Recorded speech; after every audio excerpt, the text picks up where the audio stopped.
And one more tonight. The nation's largest newspaper chain is now limiting opinion pages to combat what they call biased perception. Gannett, the company that owns USA Today and more than 200 other publications, announced this month it's walking away from op-eds and even editorial cartoons in its regional newspapers. So they own USA Today and a whole bunch of other papers. It also comes after USA Today demoted one of its longtime editorial page editors over a tweet. Last year, David Mastio, right here, tweeted, "People who are pregnant are also women." Now, let me give you some context here. That man, David Mastio, is a big-time liberal over there, but he wasn't quite liberal enough. In response to the paper banning the term pregnant woman, which is what they did, they replaced it with pregnant people. So everybody went insane over this, of course. Mastio was not only threatened with a $30,000 pay cut by his staff, but was also told if he wanted to keep his job, he had to delete that tweet because it was apparently causing a lot of pain to LGBTQ activists and journalists in the newsroom who just can't stand the idea that only women can get pregnant. It offends them so deeply to their core. And as we know, as we've seen at the New York Times, at the Washington Post, these style of activists have infiltrated newsrooms all over the country. And that's just part of their plan. They go into the colleges, they go into the media, they go all over the place. They get in and they set it up and they knock it down. It's all part of an agenda.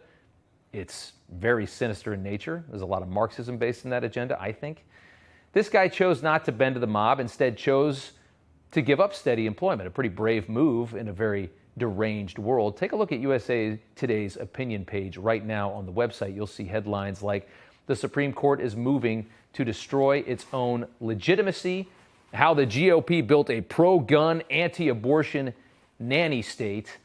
So USA Today, which I remember from a kid being a pretty normal newspaper, has just gone completely off the deep end, which is where all of media has gone because these left-wing radical activists have infiltrated all of these newsrooms, and they have this beautiful brand of cancel culture where if they say something's offensive, everybody just freaks out and panders to them.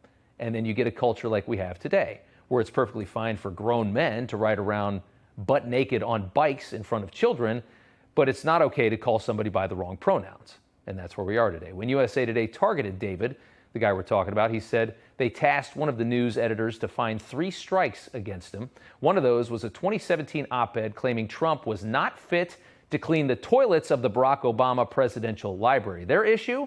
Oh, it cast toilet cleaners in a negative light. By the way, I told you the guy was a liberal, but he wasn't liberal enough.